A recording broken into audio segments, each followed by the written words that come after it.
So the Eagles are making moves to their coaching staff. But,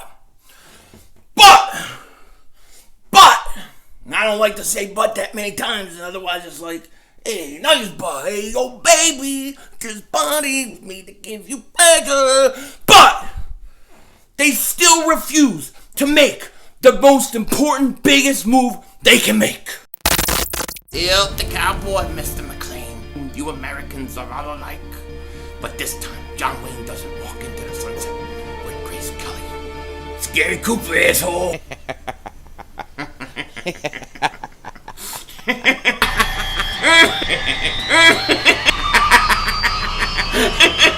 Oh, Dingbat! Oh, shit! Oh, shit! That was crazy! Happy trails, Hans. Dallas still stinks. Everybody do it, King Dingbat here, and I hope everybody's having a great day. Hope you guys are doing well. You know, I didn't have a lot of time today or yesterday, but I wanted to come on and do a quick video because there's some Eagle things that I want to talk about. Now, before I start this video, a lot of people are asking me, when are you going to do Sixer stuff? When are you going to do Sixer stuff?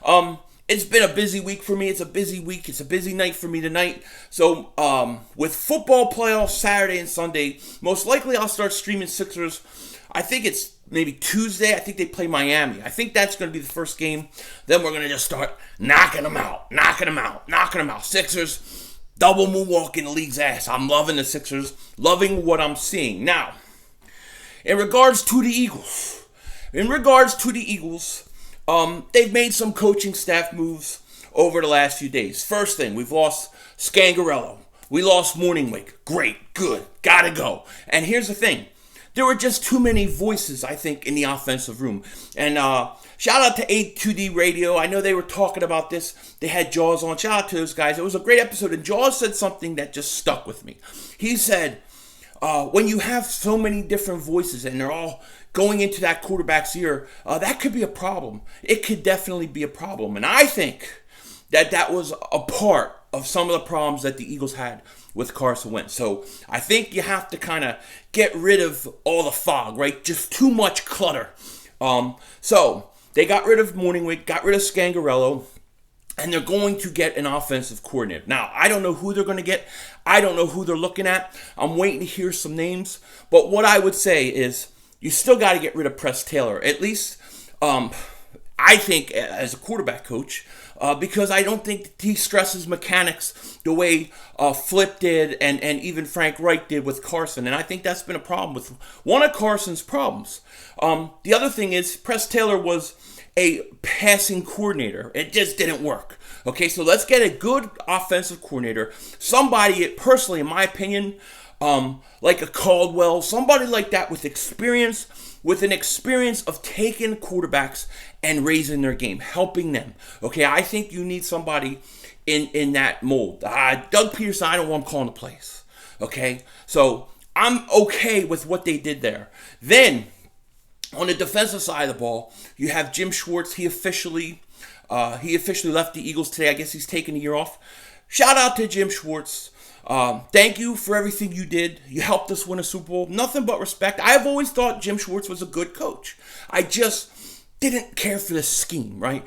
I just feel like there were too many times he doesn't bring enough pressure, and I just never liked that. But I think as far as a coach, motivating players, those things, getting those guys to play for him, I think he's a good coach, and he helped us win a Super Bowl. So congratulations on a great career, no matter what he does.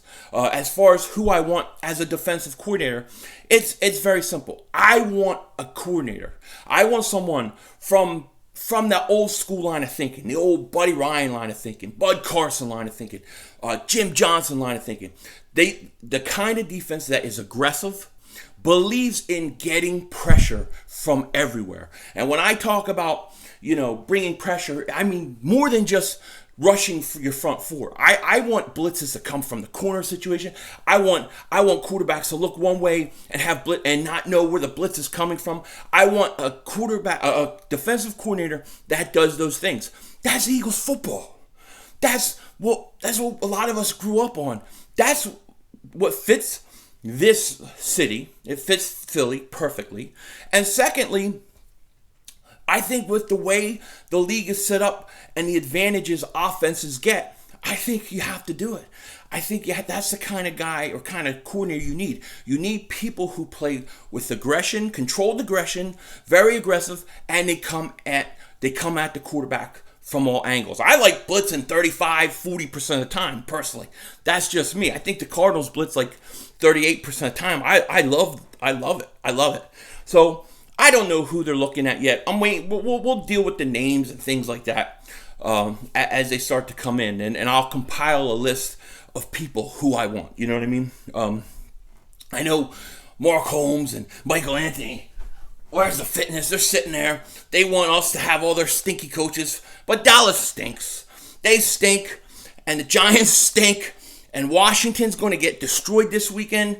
And the Eagles are going to pick 6. And I love that. I love that we're picking 6. And, you know, I get a lot of people asking me, well, who do you want with the 6th pick? Who do you want? And let me tell you, it is way too early to give you a definite guy, a definite name. You know, we haven't gone through Senior Bowls, combines, all those things. I don't even know how that's going to work this year. But it's very early in the process. So when I look at, like, who I want, and me and, shout out to LB, we're going to do, me and Lord Brunson, we're going to do another draft board like we did last year. So we're going to be doing that later on in the offseason. I'm looking forward to that. I had a lot of fun doing that last year. But if you said to me, like, who are the guys that you would want right now? Who are your top 5 right now? And I'll tell you this. This is going to be a list. I'm going to do it because people have asked me. This could change at any time. I have not done enough studying on these guys yet. However, if I had one choice of one guy, the first guy I would get out of everybody is Penei Sewell. Okay? If I had a chance to get him, if he's on the board, Penei Sewell, the offensive tackle from, I believe, Oregon, I'm getting him. Guy didn't give up a sack the last time he played. Was the best offensive lineman of the year. Was offensive lineman of the year as like a sophomore. Guy's a stud. He's an absolute stud. And if you can get a piece like that, an offensive lineman like that, to be on that line for years to come, I think you have to take it. So if I had to choose, it would be Penei Sewell. I think if he drops, you got to take him. Now, I'm in this top 5 list I'm going to do for you.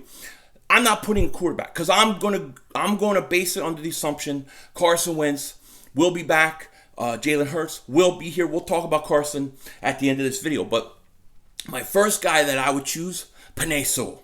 I would want Penei Sewell. The second guy, if I had to choose on my top 5 list, we'll say, it's actually, this is very hard because I go in between Jamar Chase, Devontae Smith. Jamar Chase, Devontae Smith. So I'm going to say Jamar Chase would be number 2, slightly ahead of Devontae Smith. If you say Smith is better, I'm not arguing. I have no argument yet. Need to do more studying on both of them. But my second choice would be Jamar Chase. Now, will the Eagles take another wide receiver in the first round? I don't know. But I'm basing this on best players available for the Eagles. And I would have to go Jamar Chase. Number 3 would be Devontae Smith. I would go Devontae Smith. I think Jamar Chase and him are going to be studs. Both of them will be studs. Number 4, I have to go Patrick Surtain 2. Patrick Surtain 2 is the guy I would have to go. If you have a chance to get a franchise cornerback, top 10 pick, I mean, you got to do it. We haven't had a decent young corner in so long. I can't even remember. Like Sheldon Brown, Lito Shepherd, those weren't even a first-round pick. Well, Lito was a first-round pick. Sheldon was a second, I believe. But you have to get a corner. You have a chance to get a corner. You got to get him. So Surtain would be 4, and then Micah Parsons, the linebacker, would be 5. However, let me say this. I know the Eagles would never do it. They will never do it. There's no way in hell I think the Eagles would take a linebacker in the first round. But on my top 5 list, it would be Sewell 1, Chase 2, Smith 3, Surtain 4, and then 5 would be Parsons. Now, that's subject to change, and it's probably going to change before this is all over. But that's how I kind of see. That's kind of how I see my top 5 list of guys I want at number 6. It's going to be interesting all season. You guys heard Adam Schefter is saying that the Eagles are going to trade Carson Wentz. We don't know if the Eagles are even talking to Carson. What's going on with that? Who the hell knows? There's a lot of talk out of Houston that Deshaun Watson wants out. So I'm going to ask you a question. Would you take Deshaun Watson for Carson Wentz in a trade? Would you be willing to trade Deshaun Watson for Carson Wentz? I mean, I'd have to entertain it. I'm not saying I would, but I'd have to entertain it. Would Houston do it? I don't know. But I like Deshaun Watson. Now, I don't dislike Jalen Hurts. I have to see more of him. I have to see more of him. But Deshaun Watson, I'm a big fan of Deshaun Watson. So I would definitely consider it. Want to know your guys' opinion on it. Let me know in the comment section. And it's going to be busy weekend with football. If I can do a call-in show tomorrow, we're going to do that too. With that said, take care. Talk to you later. And don't be a dingbat.